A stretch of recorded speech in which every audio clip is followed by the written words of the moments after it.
A caneta escorregou de seus dedos trêmulos e caiu no chão da sala de reuniões com um estalo seco que ecoou como um tiro. No 42º andar da sede da Aerotech Brasil em São Paulo, os 15 melhores engenheiros aeroespaciais do país encaravam o quadro branco coberto de equações incorretas, diagramas confusos e setas que não levavam a lugar nenhum.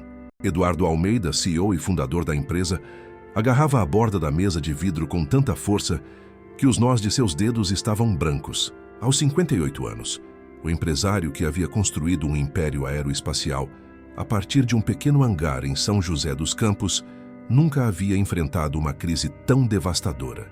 Lágrimas de desespero escorriam por seu rosto, normalmente impassível durante negociações de milhões. Temos 36 horas, disse ele com a voz embargada. Se não resolvermos o problema no sistema de comando de voo do projeto Falcão X, nós perdemos o contrato com a Aerosul. Perdemos tudo. 5.000 empregos, 20 anos de trabalho. Nossa reputação internacional. O silêncio na sala era sufocante. Marina Campos, a engenheira-chefe e braço direito de Eduardo há 15 anos, olhava para suas anotações com uma expressão derrotada.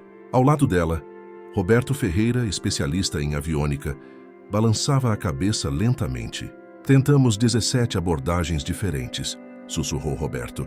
O sistema continua entrando em conflito com os comandos do piloto durante turbulências. É como se o avião tivesse vontade própria. A investigação da ANAC está marcada para amanhã, acrescentou Marina. Se não apresentarmos uma solução, o projeto será oficialmente cancelado. E não é só isso. Nossa certificação para desenvolver novos sistemas pode ser revogada. Eduardo fechou os olhos, sentindo o peso de décadas de trabalho desmoronar. Sua empresa havia revolucionado a aviação brasileira, criado tecnologias exportadas para o mundo inteiro, mas agora um simples problema de software ameaçava destruir tudo.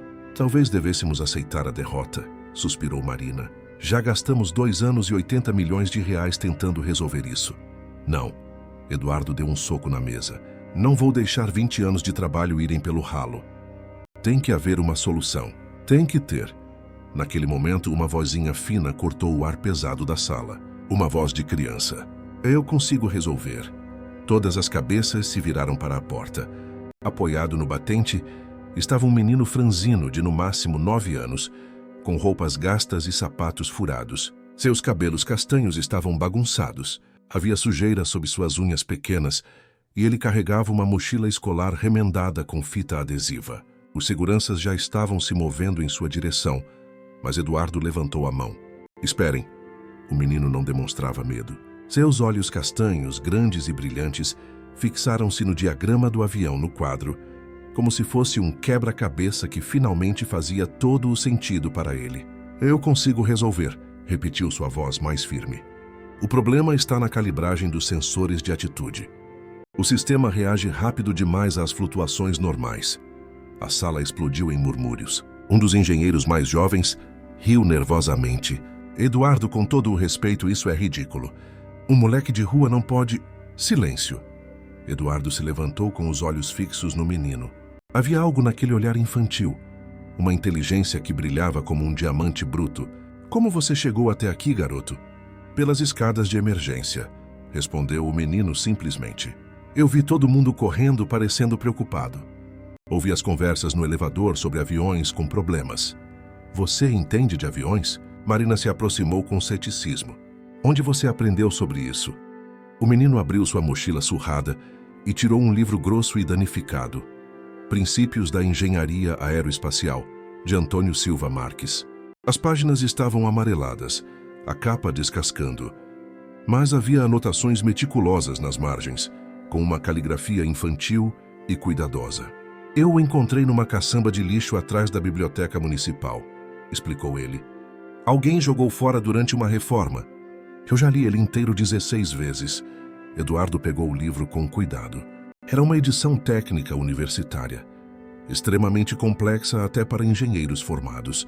Ele folheou as páginas e encontrou desenhos detalhados de sistemas de comando, equações derivadas à mão e diagramas que demonstravam uma compreensão profunda dos princípios de voo. Meu Deus, ele sussurrou. Quem desenhou isso? Eu, respondeu o menino corando um pouco. Quando não entendo alguma coisa, eu desenho até fazer sentido. O papai me ensinou isso antes de ir para o céu. O coração de Eduardo se apertou. Qual é o seu nome, meu filho? Gabriel Martins, disse o menino endireitando com orgulho seus ombros infantis. Eu moro no orfanato Santa Terezinha, mas durante o dia fico na biblioteca ou perto daqui, vendo os aviões decolarem de Congonhas. E você acha que pode resolver um problema que nossos melhores engenheiros não conseguem há 2 anos? Gabriel assentiu com a confiança inocente das crianças. Posso tentar. Papai do céu me deu um cérebro bom para matemática. O pai sempre dizia que Deus não dá talentos para ficarem escondidos. Eduardo olhou para sua equipe e depois para o menino. Em 40 anos de carreira, ele aprendeu a reconhecer a genialidade quando a via e a estava vendo agora nos olhos de uma criança órfã. Deem a ele um pincel atômico, ordenou Eduardo. Isso é loucura, protestou Marina. Não podemos confiar o futuro da empresa a... Temos uma criança que entende nossos sistemas melhor do que nós, interrompeu Eduardo. Marina, olhe este livro. Olhe estas anotações. Este menino não é comum. Gabriel se aproximou do quadro branco. Mesmo na ponta dos pés, mal alcançava a parte de cima. Roberto, comovido, trouxe uma cadeira para ele subir. Obrigado, senhor, disse Gabriel educadamente ao subir na cadeira. Por um instante, ele apenas observou o diagrama complexo, sua cabecinha inclinada para o lado, como um passarinho estudando um problema. Então ele começou a apagar. Com gestos pequenos e precisos, removeu as setas conflitantes que os engenheiros haviam desenhado. Apagou as equações inúteis, limpou o emaranhado de linhas que atravessavam o desenho da aeronave. Em seguida, ele começou a desenhar. Primeiro, um pequeno círculo na asa legendado sensor de atitude primário. Depois, 2 círculos menores, sensor de backup A e sensor de backup B. Com linhas delicadas, ele conectou os 3 sensores a uma caixa central que chamou de central de processamento. O problema, explicou Gabriel com a seriedade de um professor universitário, mas a voz aguda de uma criança, é que o computador do avião só ouve um sensor. Quando ele se irrita com a turbulência, faz o avião brigar com o piloto. Ele desenhou pequenas setas, representando os dados fluindo dos sensores para a central de processamento. Mas se fizermos o computador ouvir os 3 sensores ao mesmo tempo, continuou ele, desenhando um triângulo que ligava os 3 pontos, ele fica mais calmo, como quando a tia Márcia me explica que preciso ouvir 3 pessoas antes de acreditar numa fofoca no orfanato. Alguns engenheiros sorriram, apesar da tensão. A analogia simples tornava claro um conceito que eles haviam complicado desnecessariamente. Gabriel escreveu no quadro: regra dos 3 amigos. Se 2 sensores concordam e um discorda, ignora-se o diferente. Se todos discordam, pergunta-se ao piloto. E para turbulências fortes? Perguntou Marina, agora genuinamente curiosa. Gabriel desenhou uma pequena caixa intitulada filtro de suavidade. Quando o avião treme muito, em vez de entrar em pânico, o computador conta até 3 antes de fazer algo importante. Como quando estou com raiva de alguém no orfanato. A tia Márcia me ensinou a contar até 10 antes de falar. Ele acrescentou uma equação simples: esperar 0,3 segundo. Depois verificar 3 vezes é a decisão mais sábia. A sala estava em silêncio absoluto. 15 mentes brilhantes, formadas nas melhores universidades do mundo, olhavam para a solução elegante e simples criada por uma criança de 9 anos com educação básica incompleta. Isso, Roberto engoliu em seco. A isso pode realmente funcionar. É genial em sua simplicidade, sussurrou Marina. Por que não pensamos nisso? Gabriel desceu da cadeira e olhou timidamente para Eduardo. Posso ir agora? A bibliotecária, Dona Carmen, fica preocupada se eu me atrasar. Eduardo se ajoelhou na frente do menino, ficando na altura de seus olhos. Gabriel, você acabou de salvar minha empresa. Você salvou o emprego de 5.000 pessoas. Como posso te agradecer? O menino pensou por um momento, mexendo os pés em seus sapatos furados. O senhor pode me deixar ver o teste? Quero saber se funcionou. Nunca vi um avião de verdade funcionando por dentro. Eduardo sorriu por entre as lágrimas. Claro que pode. Mas primeiro, me diga uma coisa. Onde estão seus pais? O sorriso de Gabriel vacilou. O pai morreu de câncer quando eu tinha 6 anos. A mãe não aguentou ficar sozinha e foi embora. Ela disse que voltaria, mas já faz 3 anos. O coração de Eduardo se partiu. E desde então, moro no orfanato Santa Terezinha. A diretora, Dona Beatriz, é muito boa para mim. E eu tenho Jesus. Ele tocou uma pequena cruz de madeira pendurada em um cordão gasto em seu pescoço. Papai me ensinou que Jesus nunca abandona os órfãos. Eduardo teve que se conter para não chorar na frente do menino. Gabriel, você gostaria de ver sua solução ser testada em nosso simulador de voo? Os olhos de Gabriel brilharam como estrelas. Sério? Eu posso? Sim, e depois quero ter uma conversa muito séria com você sobre o seu futuro. 2 horas depois, no laboratório de simulação da Aerotech, Gabriel estava sentado em uma cadeira alta demais para ele, suas perninhas balançando no vazio, observando, fascinado, enquanto os engenheiros implementavam sua solução no software de comando de voo. Iniciando simulação de voo em condições adversas, anunciou o técnico responsável. Na tela gigante à frente deles, um avião virtual decolava em meio a uma tempestade simulada. Ventos de través, turbulência severa, condições que haviam feito o sistema falhar dezenas de vezes antes. Gabriel mordeu o lábio inferior, suas mãozinhas unidas em uma prece silenciosa. Primeira turbulência severa em 3, 2, 1. A aeronave virtual tremeu na tela. Os números nos monitores dançavam loucamente, mas desta vez, em vez do caos habitual, os sistemas permaneceram estáveis. O filtro de suavidade funcionou perfeitamente, impedindo reações bruscas. A regra dos 3 amigos manteve o equilíbrio entre os sensores. Incrível, sussurrou Roberto. Os parâmetros estão todos dentro da normalidade. Segundo teste, turbulência extrema com falha de um sensor, continuou o técnico. Novamente o sistema respondeu com sabedoria. Quando um sensor falhou, os outros 2 assumiram harmoniosamente, exatamente como Gabriel havia previsto. Funcionou, gritou Marina, incapaz de se conter. Eduardo, funcionou! A sala explodiu em aplausos.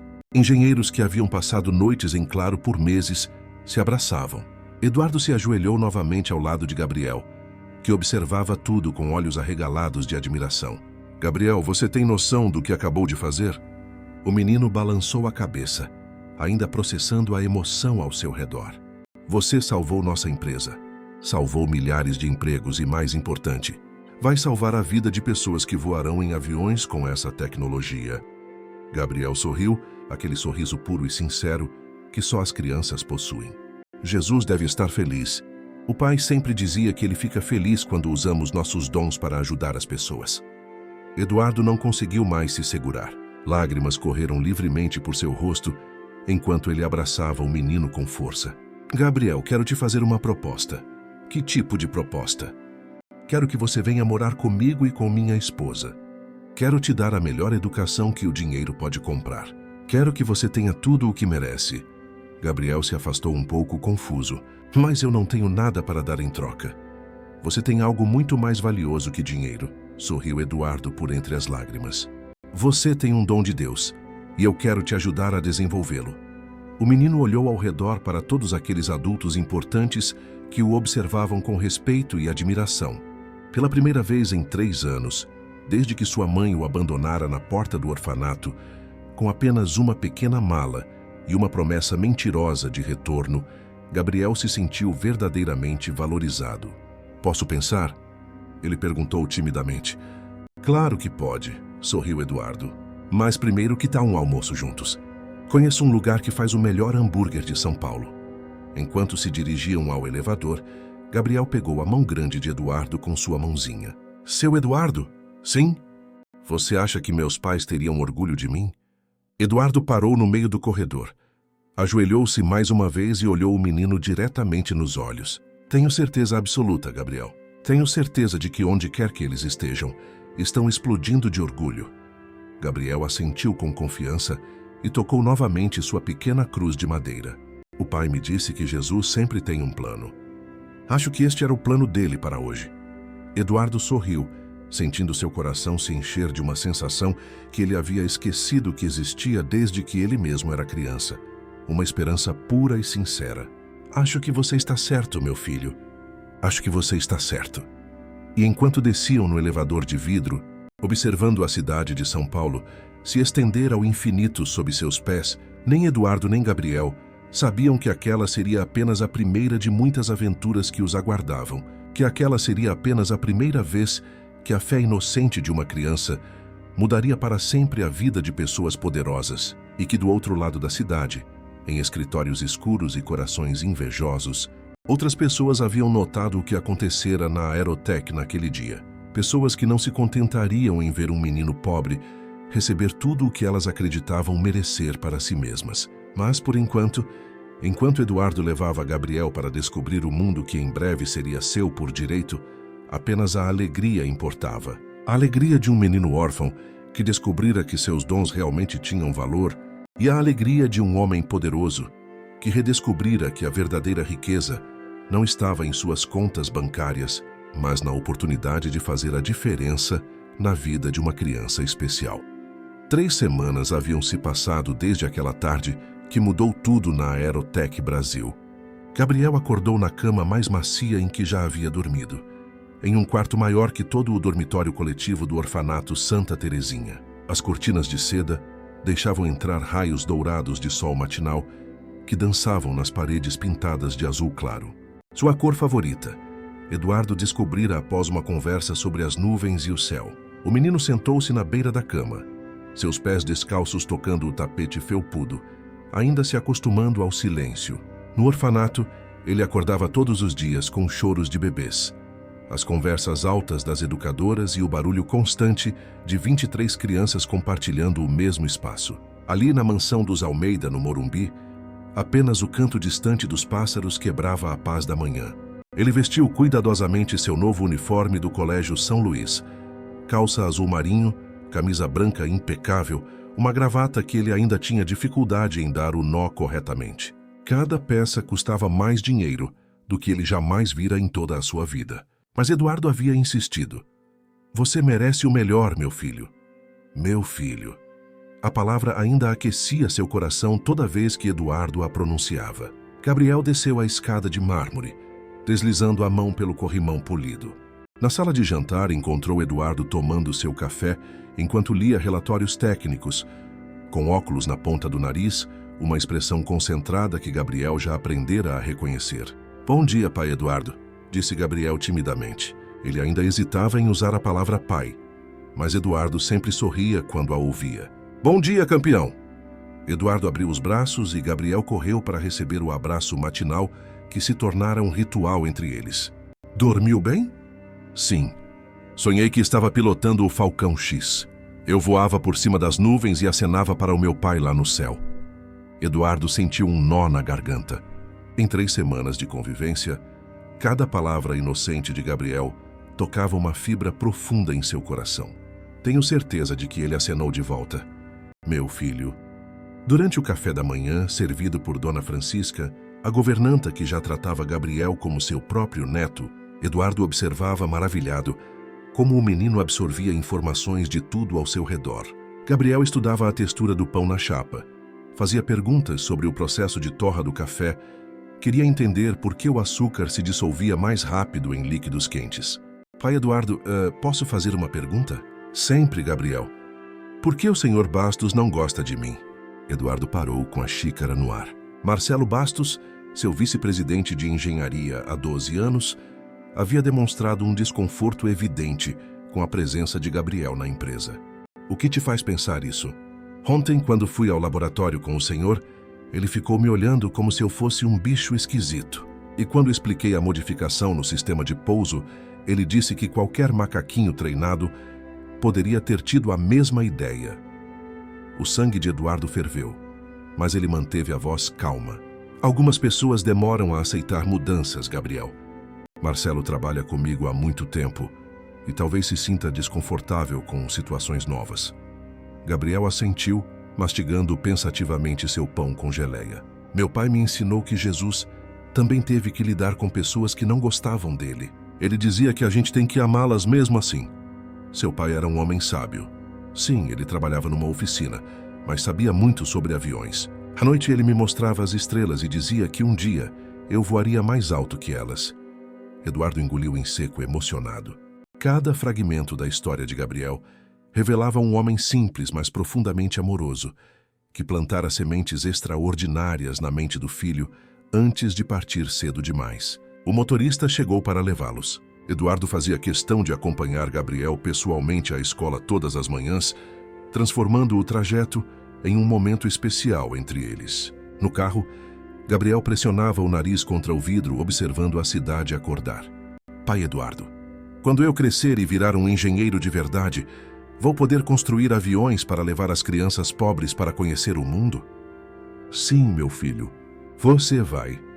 No Colégio São Luís, uma das instituições mais prestigiadas de São Paulo, Gabriel desceu da Mercedes-Benz preta sob os olhares curiosos de outros alunos e pais. Alguns cochichavam. Todos conheciam a história do menino gênio que salvara a empresa de Eduardo Almeida. Comporte-se, estude bem e lembre-se, você está aqui porque merece, disse Eduardo, abraçando Gabriel com força. Obrigado por acreditar em mim, respondeu Gabriel ajeitando sua nova mochila. Agora uma Kipling azul, e não mais a sacola remendada que trouxera do orfanato. Ao ver seu filho adotivo entrar na escola, Eduardo sentiu uma mistura de orgulho e preocupação. Gabriel era brilhante, mas ainda era uma criança traumatizada, tentando se adaptar a um mundo completamente novo. Na Aerotech, Eduardo chegou e encontrou Marcelo Bastos esperando em seu escritório, com uma expressão tensa e formal. Precisamos conversar, disse Marcelo sem rodeios, sobre essa situação insustentável que você criou com esse garoto. Eduardo sentou-se lentamente atrás de sua mesa, controlando a irritação. Explicite suas preocupações, Marcelo. Eduardo, você perdeu o juízo. Está tratando uma criança de 9 anos como se fosse um engenheiro sênior. Ontem, você o consultou sobre modificações no projeto Arara antes de me consultar. Eu sou seu vice-presidente e Gabriel é o responsável pela solução que salvou nossa empresa. Foi um golpe de sorte. Um moleque deu um palpite que funcionou por acaso. Isso não faz dele um especialista. Eduardo se levantou, a voz perigosamente calma. Marcelo, Gabriel identificou e resolveu um problema que você e toda a sua equipe não conseguiram em 2 anos. Isso não foi sorte. Você está sendo manipulado por uma criança esperta que viu uma oportunidade de sair da pobreza. Em alguns meses, quando a novidade passar, você verá que cometeu um erro. O único erro que vejo aqui é a sua incapacidade de reconhecer um talento excepcional por causa do seu orgulho ferido. Marcelo se levantou abruptamente.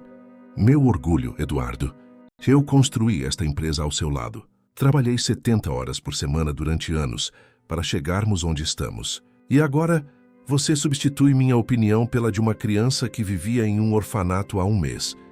Ninguém está sendo substituído, Marcelo. Mas se você continuar tratando Gabriel com desprezo, então sim haverá mudanças na estrutura da empresa. O vice-presidente saiu batendo a porta, deixando Eduardo com um mau pressentimento. Ele conhecia Marcelo há 12 anos. Um homem competente, mas também extremamente ambicioso e possessivo com sua posição na empresa. Às 14 horas, o telefone de Eduardo tocou. Do outro lado da linha, uma voz feminina tensa. Senhor Almeida, aqui é a senhora Gomes, da Secretaria do Colégio São Luís. O senhor precisa vir buscar o Gabriel com urgência. O sangue de Eduardo gelou. O que aconteceu? Ele se machucou? Fisicamente não, mas houve um incidente. É melhor que o senhor venha rápido. 15 minutos depois, Eduardo estava na sala da diretora, onde encontrou Gabriel, sentado em uma cadeira grande demais para ele, com o olhar fixo no chão. Uma marca vermelha na bochecha esquerda. O que aconteceu? Eduardo se ajoelhou ao lado da cadeira, examinando o rosto do menino. A diretora, Helena Carvalho, suspirou pesadamente. Houve uma briga durante o recreio. Gabriel e Rodrigo Monteiro, filho do deputado Monteiro, discutiram. Uma discussão que deixou uma marca no rosto do meu filho. Gabriel finalmente levantou os olhos, que brilhavam com lágrimas contidas. Ele disse que eu era uma farsa, que pobre não tem cérebro para engenharia, que o senhor ia me chutar para fora quando descobrisse que eu sou burro. O coração de Eduardo se partiu. E o que você fez? Eu disse que Jesus me deu um cérebro bom e que o pai sempre acreditou em mim. Aí ele me empurrou e disse que meu pai era um fracassado como eu. E aí eu bati nele. Gabriel deu um soco no nariz de Rodrigo, completou a diretora. Rodrigo revidou com um tapa. Eduardo sentiu uma mistura contraditória de orgulho e preocupação. Normalmente, isso seria uma suspensão para ambos. Mas considerando que Gabriel está se adaptando a uma nova situação e que Rodrigo claramente provocou o incidente, quero conversar com os pais de Rodrigo. Senhor Almeida, talvez seja melhor deixar para lá. O deputado Monteiro pode criar complicações. Que crie. Eduardo se levantou, pegando Gabriel em seus braços, apesar do tímido protesto do menino, que já se achava grande demais. Ninguém vai humilhar meu filho impunemente. No caminho de volta para casa, Gabriel quebrou o silêncio. Pai Eduardo, eu fiz errado em bater no Rodrigo. Eduardo dirigiu em silêncio por alguns segundos antes de responder. A violência nunca é a melhor solução, Gabriel, mas defender sua dignidade e a memória do seu pai, isso eu entendo perfeitamente. Ele falou coisas muito feias do pai, e seu pai teria orgulho de como você o defendeu. Mas da próxima vez, tente usar sua inteligência em vez dos punhos, combinado? Palavras inteligentes machucam mais os ignorantes do que socos. Gabriel sorriu pela primeira vez desde o incidente. Vou me lembrar disso. Naquela noite, durante o jantar, Gabriel estava mais quieto que o normal. Eduardo notou que o menino brincava com a comida em vez de comer. No que está pensando, meu filho? Pai Eduardo, e se as pessoas importantes da escola não quiserem que eu estude lá? E se elas decidirem que crianças como eu não deveriam estar com as crianças ricas? A pergunta atingiu Eduardo como um soco no estômago. Por que você está preocupado com isso? Porque já aconteceu antes. No primeiro orfanato em que eu estava, uma família rica quis me adotar. Mas quando descobriram que eu gostava mais de ler livros de matemática do que de jogar futebol, disseram que eu era intenso demais para uma criança normal. Eduardo sentiu uma fúria silenciosa queimar dentro de si. Gabriel, olhe para mim. O menino levantou seus olhos castanhos, ainda vulneráveis apesar da inteligência brilhante que carregavam. Você não vai a lugar nenhum. Você é meu filho agora, e ninguém, nenhum deputado, nenhuma escola, nenhuma família poderosa vai te tirar de mim ou me tirar de você. Entendido? Gabriel assentiu, mas Eduardo viu que as feridas do abandono eram profundas demais para serem curadas por palavras, por mais sinceras que fossem. Sabe o que vamos fazer amanhã? Sorriu Eduardo, mudando de tom. Vamos visitar a fábrica da Aerosul em São José dos Campos. Eles querem te conhecer pessoalmente e te mostrar como sua solução está sendo implementada nos aviões de verdade. Os olhos de Gabriel brilharam como estrelas. Eu posso ver aviões sendo construídos? Sim.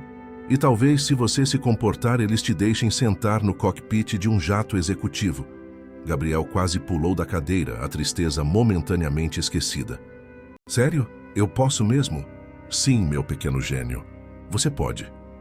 Mais tarde naquela noite, depois que Gabriel adormeceu, Eduardo recebeu uma ligação inesperada. Era Marina Campos, sua engenheira-chefe, e ela parecia preocupada. Eduardo, preciso te dizer uma coisa. Tive uma visita estranha no escritório hoje. Que tipo de visita? 2 homens se apresentaram como sendo do conselho tutelar. Fizeram perguntas sobre o Gabriel, se ele estava sendo explorado intelectualmente, se você o força a trabalhar, se a adoção está ocorrendo pelos trâmites legais corretos. Eduardo sentiu um calafrio percorrer sua espinha. O que você disse? A verdade, claro. Que Gabriel é uma criança feliz e bem cuidada.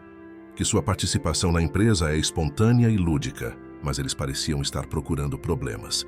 Eduardo, é como se alguém os tivesse instruído sobre o que perguntar. Alguém acionou o conselho tutelar contra mim? Parece que sim.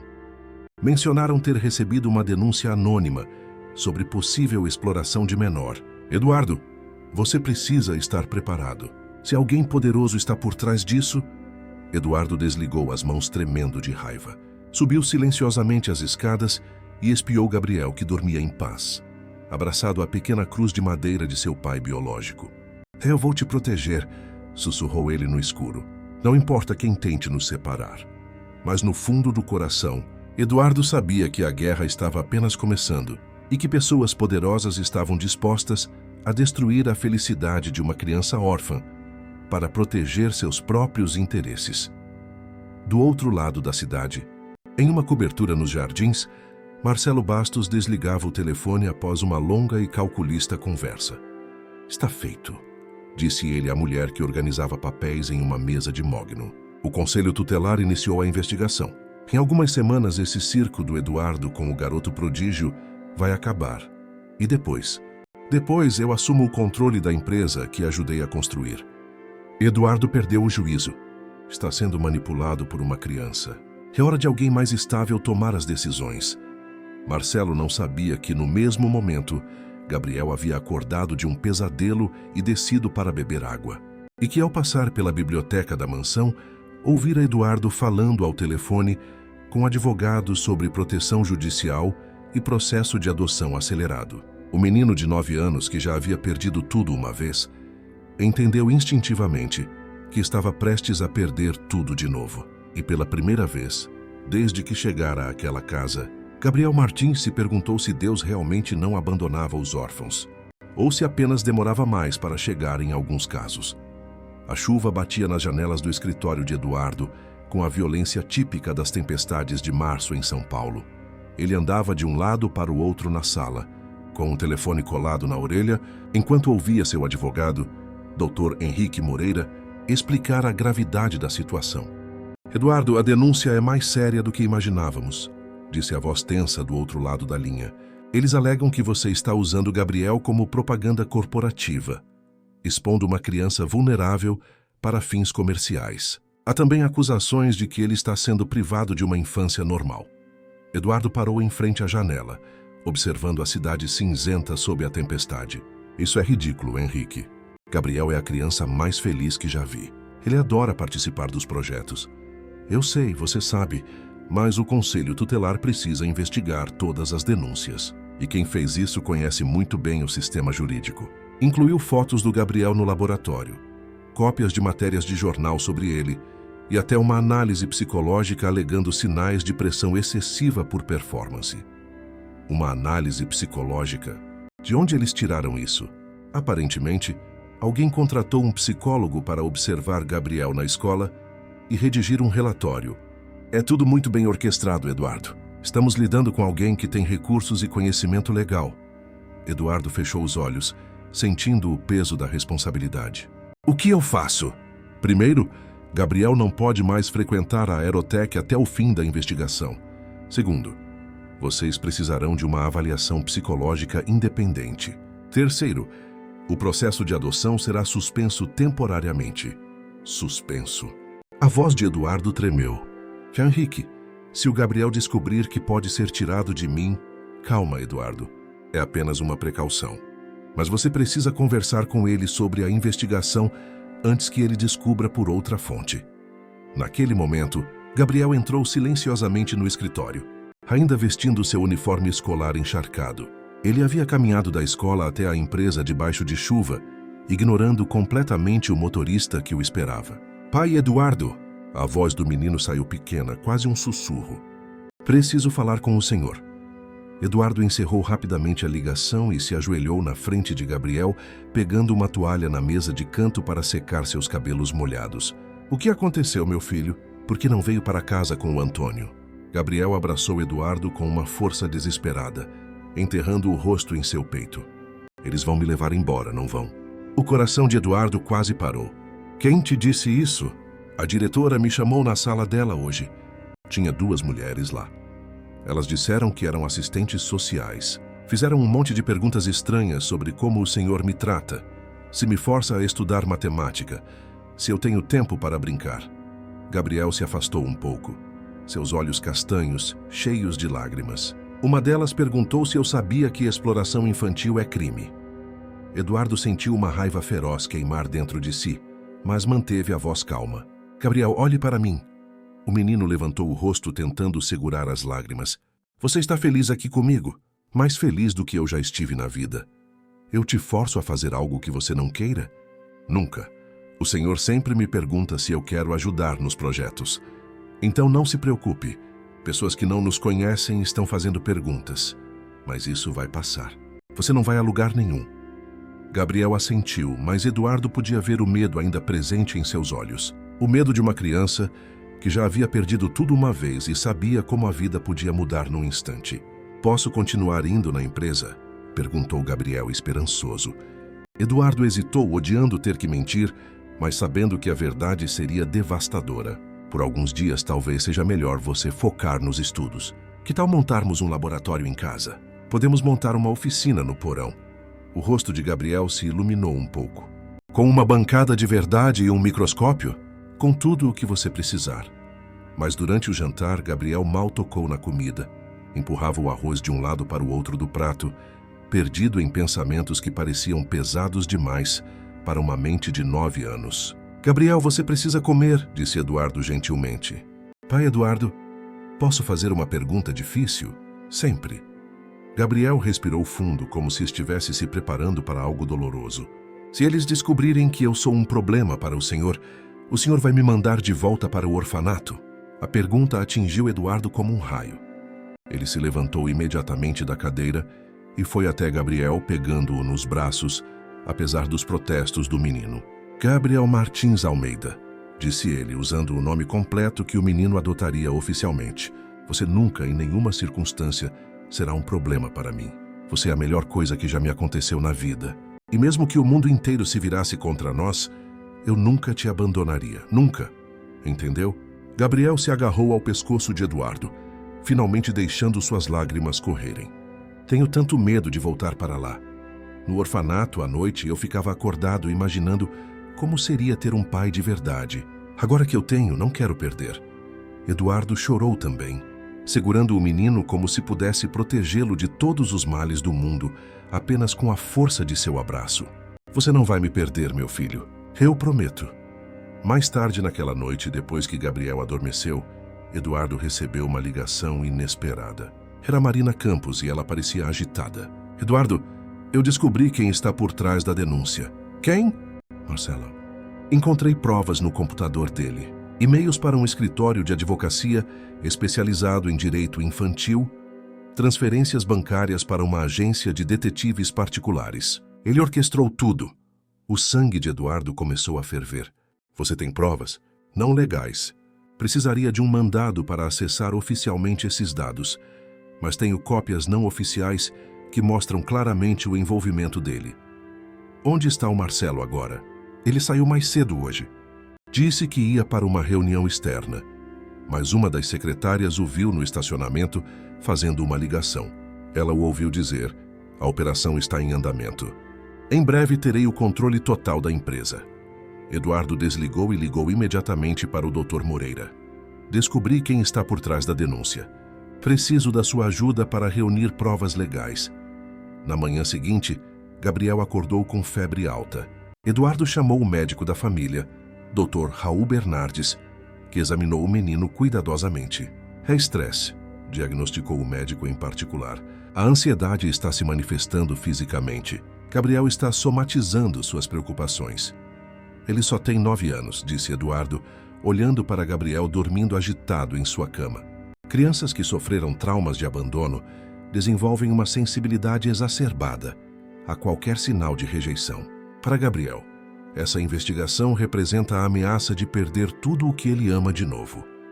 Eduardo passou o dia inteiro cuidando de Gabriel, colocando compressas frias em sua testa, lendo histórias para ele, cantando canções de ninar que nem sabia que conhecia.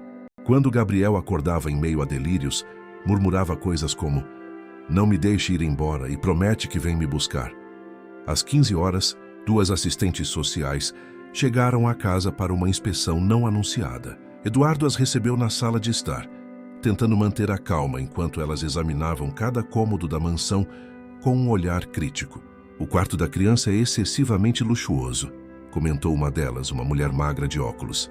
Isso pode criar expectativas irreais sobre o padrão de vida.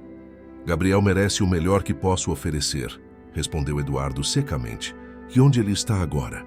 Doente na cama, com febre. As 2 mulheres trocaram um olhar significativo. Coincidência, doente no dia da nossa visita? Eduardo controlou o impulso de explodir.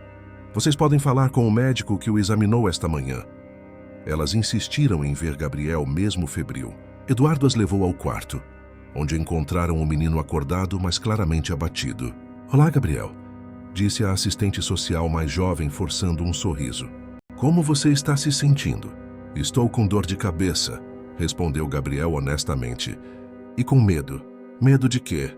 Gabriel olhou para Eduardo e depois de volta para a mulher. Medo de que vocês me levem para longe do pai Eduardo. Ninguém vai te levar a lugar nenhum se estiverem cuidando bem de você, respondeu ela. Mas preciso que me diga. Você se sente pressionado a estudar coisas muito difíceis? Gabriel franziu a testa confuso. Pressionado? Eu gosto de estudar. Matemática é divertido. Mas você não acha que deveria estar brincando com brinquedos normais em vez de mexer com aviões? Aviões são meus brinquedos favoritos. O pai Eduardo sempre me pergunta se eu quero ajudar, ele nunca me força. A assistente social fez anotações em sua prancheta.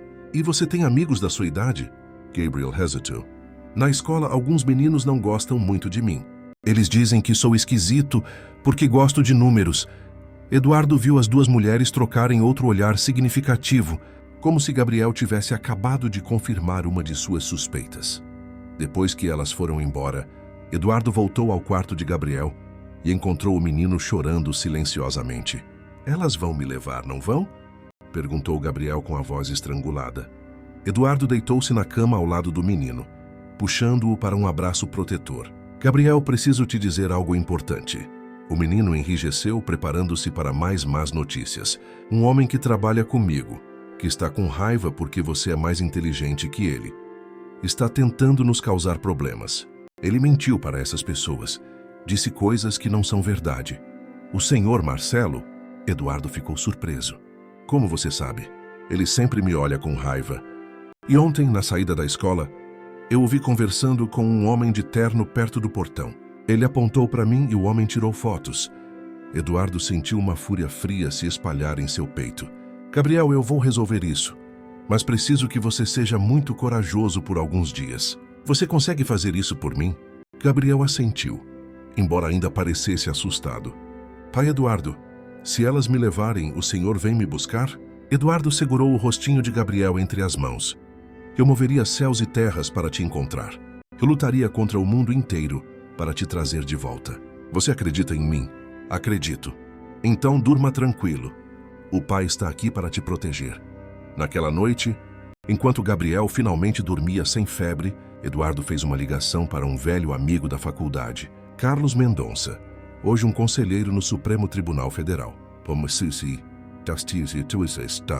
Carlos, preciso de um favor, um grande favor. Diga, Eduardo. Eduardo contou toda a situação, desde a conspiração de Marcelo até as ameaças ao processo de adoção. Carlos ouviu em silêncio antes de responder. Eduardo, o que você está me contando é muito grave. Se realmente há provas de denúncia caluniosa e conspiração, eu tenho provas, Carlos, e tenho testemunhas. Então vamos agir rápido, mas você precisa estar preparado. Se falharmos, você pode perder o Gabriel para sempre. O sistema judiciário não gosta de ser desafiado. Carlos, aquele menino é meu filho. Não importa o risco. Tudo bem. Vou preparar uma petição para amanhã de manhã. E Eduardo? Sim? Reze para que tenhamos provas suficientes, porque se Marcelo realmente tiver apoio político por trás dele, esta será a luta da sua vida. Eduardo desligou e subiu ao quarto de Gabriel. Encontrou o menino acordado, olhando as estrelas pela janela. Não consegue dormir? Aidas? Perguntou Eduardo, sentando-se na beira da cama. Estou conversando com o pai, respondeu Gabriel simplesmente, tocando a pequena cruz em seu pescoço. Estou pedindo para ele me ajudar a ficar com o Senhor. Eduardo engoliu em seco. E o que ele diz? Gabriel sorriu pela primeira vez em 2 dias. Ele diz que às vezes Deus permite tempestades para mostrar o quanto as pessoas realmente se amam. E que depois da tempestade, o céu é sempre mais bonito. Eduardo beijou a testa de Gabriel, maravilhado com a sabedoria que aquela criança carregava. Seu pai era realmente um homem muito sábio. Sim, e ele me disse que o senhor é um pai de verdade agora, que o coração de um pai não tem a ver com sangue, mas com amor. Enquanto Gabriel finalmente adormecia, Eduardo permaneceu acordado, planejando cada movimento da batalha que estava por vir. Porque amanhã, ele não lutaria apenas por sua empresa ou sua reputação. Ele lutaria pelo direito de ser pai de uma criança que já havia perdido tudo uma vez e que merecia finalmente saber o que era amor incondicional.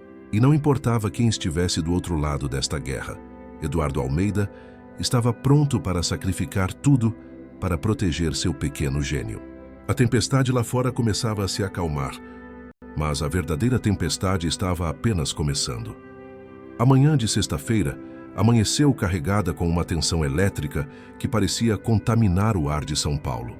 Eduardo acordou às 5 da manhã, após uma noite mal dormida, e encontrou Gabriel já acordado na cozinha, sentado à mesa com um copo de leite pela metade e uma expressão pensativa. "Bom dia, meu filho. Como se sente hoje?" Gabriel levantou os olhos e Eduardo notou neles uma nova determinação. Algo que não estava lá nos dias anteriores. "Melhor, pai Eduardo. Tive uma ideia durante a noite." "Que tipo de ideia?" "Uma ideia para provar que os homens maus estão mentindo sobre nós." Antes que Eduardo pudesse pedir detalhes, seu telefone tocou. Era o Dr. Moreira e sua voz era urgente. "Eduardo, temos problemas maiores. A audiência foi marcada para hoje, às 14 horas. E não é só isso. Marcelo conseguiu o apoio de 3 deputados que estão exercendo pressão política. Alegam que sua exploração de Gabriel pode criar um precedente perigoso para outras empresas." Eduardo fechou os olhos, sentindo o peso da injustiça. "Henrique, isso é uma loucura. Gabriel não está sendo explorado." "Eu sei, você sabe, mas eles criaram uma narrativa convincente. E tem mais. A imprensa estará presente." Marcelo vazou a história para 3 jornais diferentes. Quando Eduardo desligou, Gabriel se aproximou e pegou sua mão. "Pai Eduardo, confia em mim hoje, certo? Eu tenho um plano." "Gabriel, isso não é uma brincadeira de criança. São pessoas poderosas tentando nos separar." "Eu sei, mas Jesus me deu este cérebro por um motivo, não é? Talvez seja para este momento." Às 10 horas, uma chamada de emergência chegou na Aerotech. Marina atendeu pálida de preocupação. "Eduardo, temos uma crise.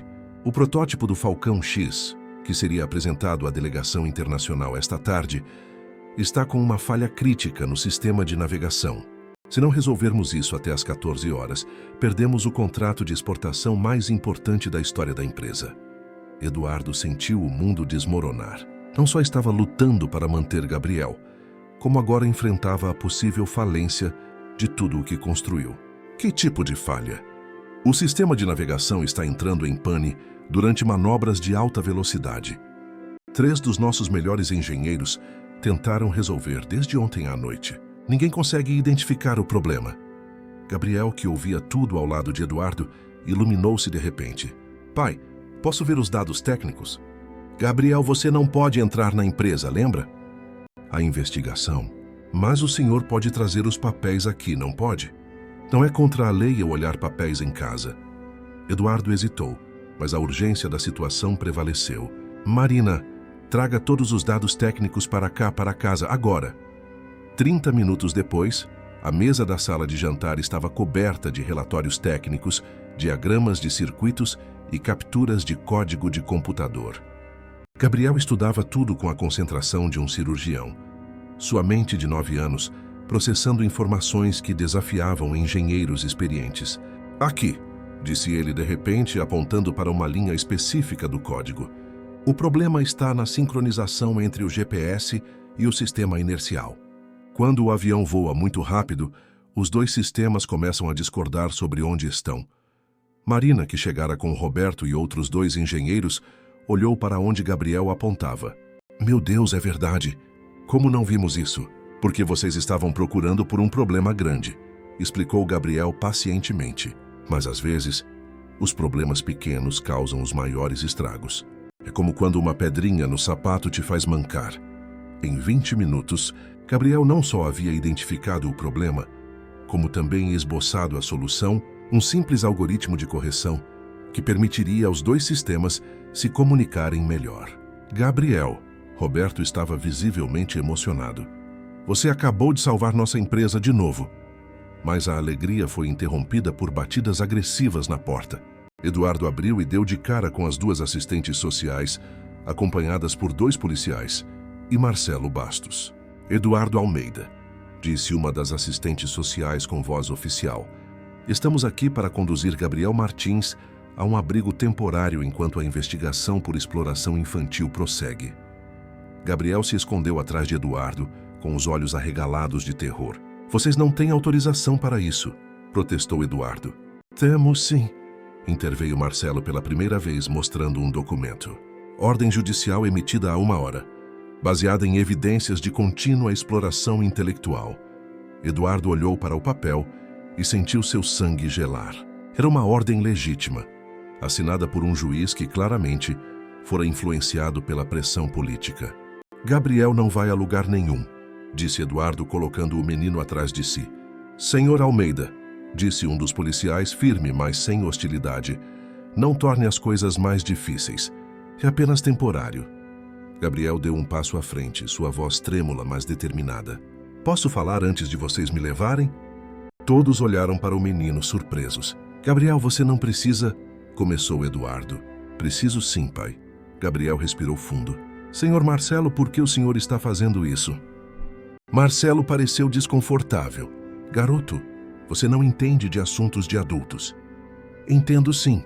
Entendo que o senhor trabalhou muito tempo na empresa do pai Eduardo e ficou com raiva quando eu ajudei a resolver o problema dos aviões. Entendo que o senhor acha que merece mais reconhecimento. A sala ficou em silêncio. Mas, senhor Marcelo, continuou Gabriel, suas lágrimas começando a escorrer, eu não queria tirar nada do senhor. Eu só queria ajudar. E agora, por causa da sua raiva, eu estou perdendo o meu pai de novo. Marcelo desviou o olhar do menino, mas Gabriel não parou. O senhor tem filhos? Tenho, respondeu Marcelo a contragosto. E se alguém tentasse tirar seus filhos de você só por raiva, como o senhor se sentiria? Pela primeira vez, Marcelo pareceu genuinamente abalado, mas manteve a fachada. É diferente. Seus filhos não são órfãos, completou Gabriel. É verdade. Eu sou órfão. Meu pai morreu quando eu era pequeno e minha mãe me abandonou. Mas sabe o que eu aprendi? Família não é só sangue. Família é amor. As lágrimas de Gabriel corriam livremente agora, mas sua voz permaneceu firme. O pai Eduardo me ama de verdade. Ele nunca me forçou a fazer nada. Ele nunca me tratou como se eu fosse esquisito porque gosto de matemática. Ele me fez sentir especial, não estranho. Uma das assistentes sociais enxugou discretamente os próprios olhos. E agora, por causa de mentiras, eu vou perder a única pessoa que me fez sentir que eu tinha valor. Vou voltar para o orfanato, onde vou ficar acordado à noite, imaginando como seria ter um pai de verdade. Quando eu já tive um, e o Senhor o tirou de mim. Gabriel se virou para Eduardo, subindo em uma cadeira para abraçá-lo direito. Pai Eduardo, obrigado por me mostrar como é ser amado. Mesmo que eu tenha que ir, sempre vou me lembrar que por alguns meses eu tive um pai de verdade. Eduardo chorava abertamente agora, abraçando Gabriel como se pudesse protegê-lo do mundo inteiro. Você sempre será meu filho, Gabriel, sempre. Foi nesse momento que Marina se adiantou, segurando os papéis que Gabriel acabara de resolver. Com licença, disse ela às assistentes sociais. As senhoras viram o que acabou de acontecer aqui? O que quer dizer? Nos últimos 30 minutos, enquanto vocês estavam a caminho para proteger esta criança, Gabriel acabou de resolver sozinho um problema técnico que salvará centenas de empregos e milhões de reais. Não porque foi forçado, mas porque viu pessoas que precisavam de ajuda. Marina mostrou os cálculos de Gabriel. Isto aqui é o trabalho de um gênio. E não foi feito sob pressão. Foi feito por amor. Amor pela família que ele encontrou. Amor pela empresa que se tornou sua segunda casa. Roberto se juntou a Marina. Eu tenho 3 filhos e posso garantir que este menino não é explorado. Ele é amado e incentivado como toda criança deveria ser. Marcelo, vendo a situação escapar de seu controle, tentou retomar a rédea. Isso não muda o fato de que há uma ordem judicial. Sentimentos não anulam a lei. Foi então que Gabriel teve sua última ideia brilhante. Seu policial, disse ele dirigindo-se ao oficial de aparência mais simpática. O senhor pode me dar 5 minutos no computador antes de me levar? Não, Gabriel, protestou Eduardo. Confie em mim, pai. O policial, visivelmente comovido, assentiu. 5 minutos. Gabriel foi até o notebook na sala e começou a digitar rapidamente. Em minutos, ele acessou o sistema de e-mails da Aerotech, usando a senha que Eduardo lhe dera para brincar com simuladores. Aqui está, disse Gabriel, virando a tela para que todos vissem. Estes são os e-mails do senhor Marcelo para o escritório de advocacia. que estas são as transferências bancárias para contratar detetives particulares para me espionar na escola. A sala explodiu em murmúrios chocados. Marcelo ficou lívido. Como você... O senhor esqueceu de apagar os e-mails da pasta de enviados, explicou Gabriel simplesmente. E deixou a tela do banco aberta no seu computador ontem, quando saiu para almoçar. Eu vi quando passei pela sua sala com o pai Eduardo. Uma das assistentes sociais pegou o computador e examinou as evidências. Seu rosto se transformou gradualmente em uma expressão de indignação. Isto é, uma conspiração documentada contra uma criança. Ela sussurrou. Senhor Bastos, o senhor orquestrou uma denúncia falsa? Marcelo tentou negar, mas as provas eram irrefutáveis. Nos e-mails, ele discutia abertamente sua estratégia para remover o menino da empresa. Isso muda completamente a situação, disse a outra assistente social. Se a denúncia foi feita de má fé, foi sim, disse Gabriel tristemente. E tudo porque eu tentei ajudar. Eu só queria que os aviões fossem seguros. O policial mais velho virou-se para Marcelo. Senhor, o senhor tem ciência de que denúncia caluniosa é crime, especialmente quando envolve uma criança? Marcelo, percebendo que estava encurralado, explodiu.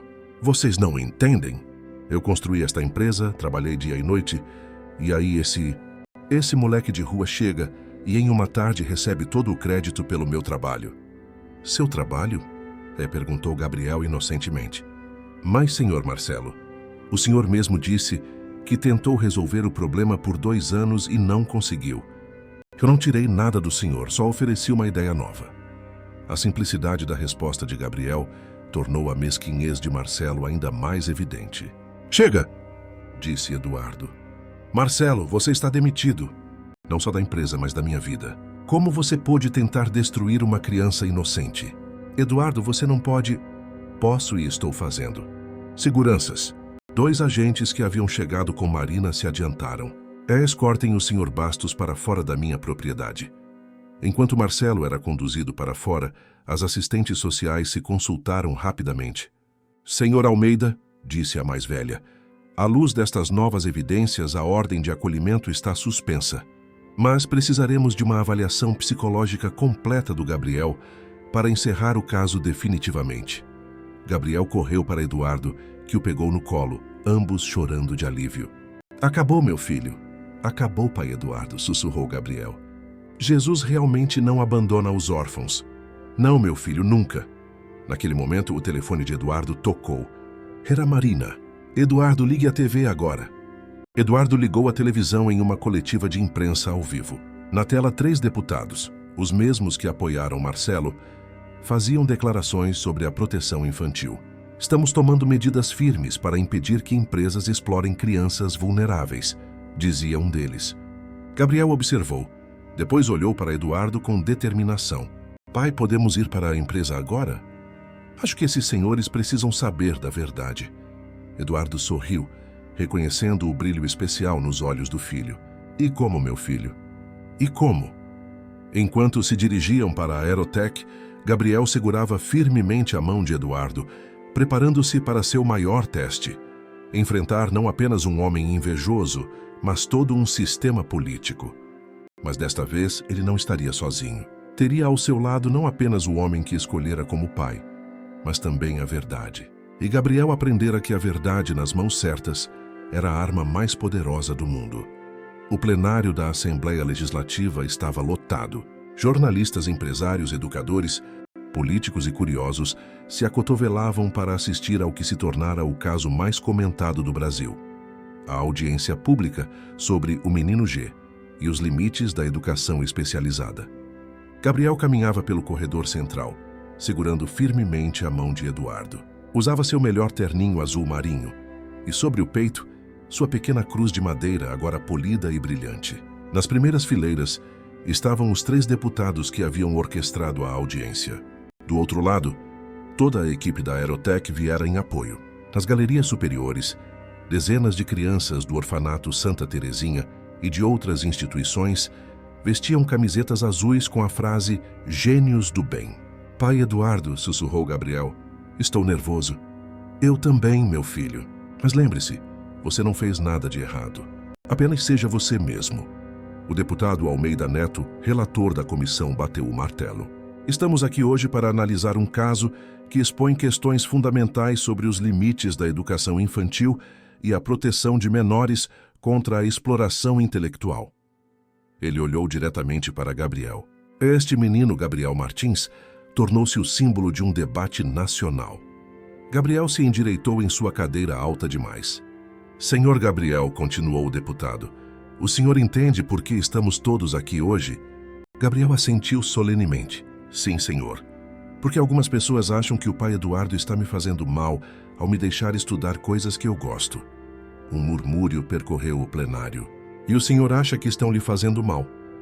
Perguntou a deputada Sandra Vasconcelos. Gabriel pensou. Senhora deputada, posso lhe fazer uma pergunta primeiro? Claro. A senhora tem filhos? Tenho 2. Se eles gostassem muito de desenhar, a senhora os deixaria desenhar muito? Bem, sim, claro. E se gostassem de tocar piano, também deixaria. Gabriel sorriu. Então, por que eu não posso gostar de matemática e de aviões? É diferente de desenhar ou tocar piano? A pergunta atingiu o cerne do debate. A questão, Gabriel, interveio o deputado Monterrey, é que matemática avançada pode ser uma pressão excessiva para uma mente de 9 anos. Mas, senhor deputado, respondeu Gabriel educadamente, eu não acho que é pressão, eu acho divertido. É como quando o senhor assiste futebol no domingo. O senhor se sente pressionado ou se diverte? Eu me divirto, mas... Então é igual. Eu me divirto com os números e quando resolvo um problema difícil, fico tão feliz quanto quando meu time faz um gol. Risadas abafadas vieram das galerias. Gabriel, tentou a deputada Sandra.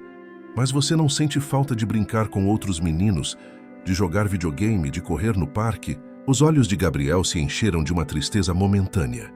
Senhora deputada, posso contar uma história? Antes de morar com o pai Eduardo, eu ficava no orfanato Santa Terezinha. Tinha muitas crianças e a gente brincava junto, sim. Mas de noite, quando todo mundo dormia, eu ficava acordado olhando as estrelas pela janela.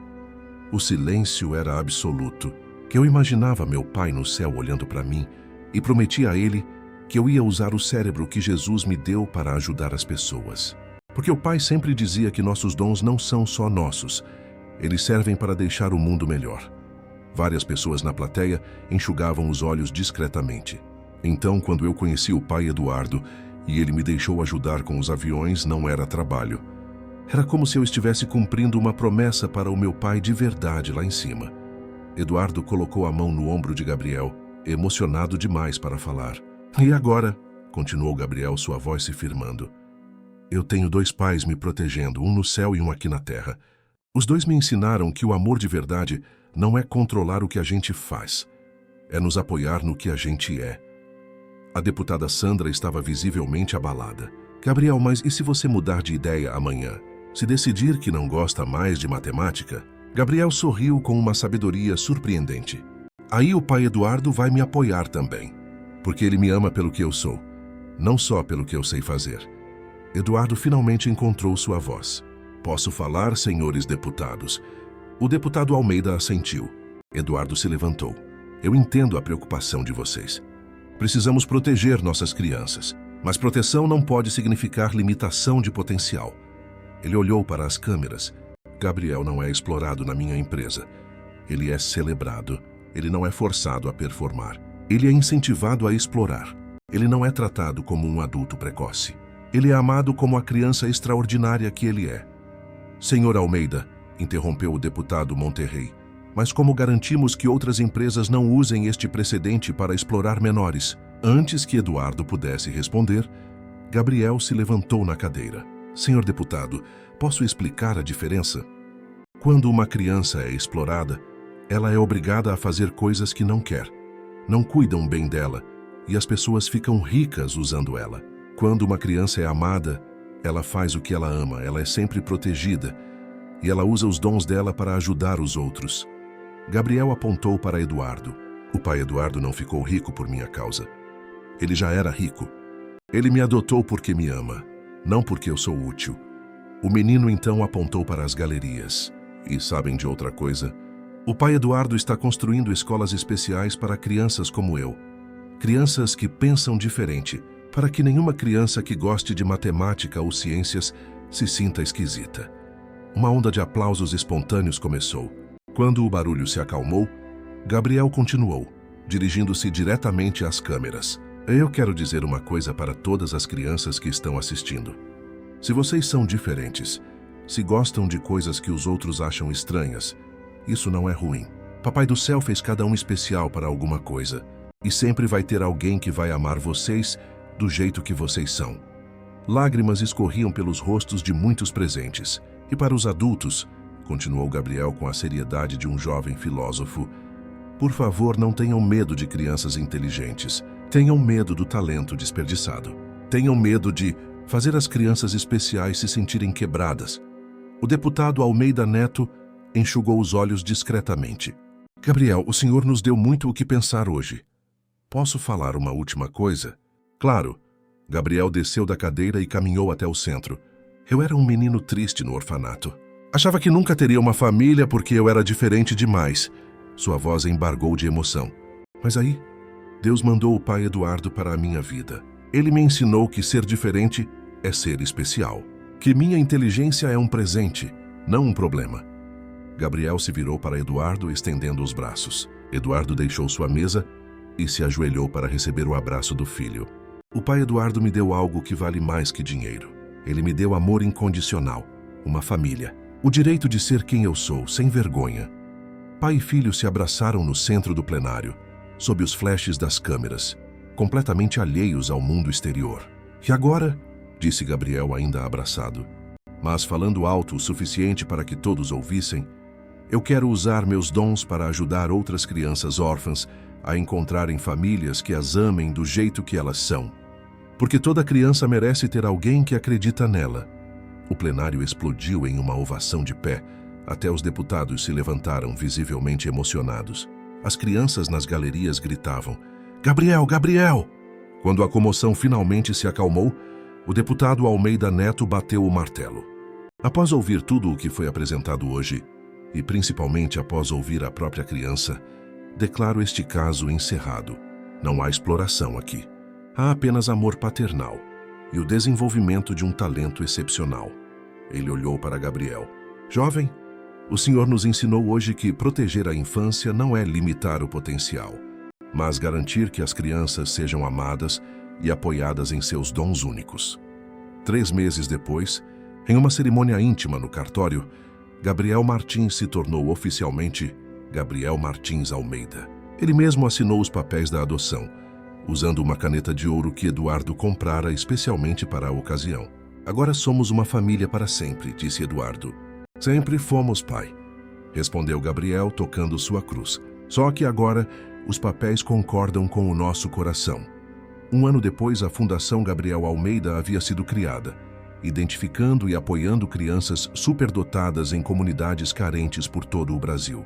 O menino que um dia dormiu em um orfanato, agora garantia que outras crianças especiais nunca se sentissem sozinhas ou desajustadas. No escritório da Aerotech, uma foto emoldurada mostrava Gabriel e Eduardo no dia da adoção. Ao lado, uma placa dourada dizia: dedicado a todas as crianças que sonham em voar, não apenas com aviões, mas com seus dons únicos.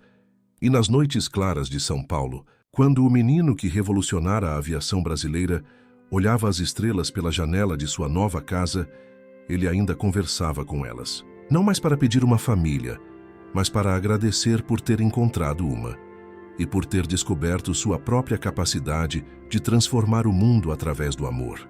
Gabriel Martins Almeida provara que, às vezes, os maiores milagres vêm nos menores pacotes e que o amor verdadeiro não apenas aceita nossas diferenças, ele as celebra, protege e as transforma em forças capazes de mudar o mundo.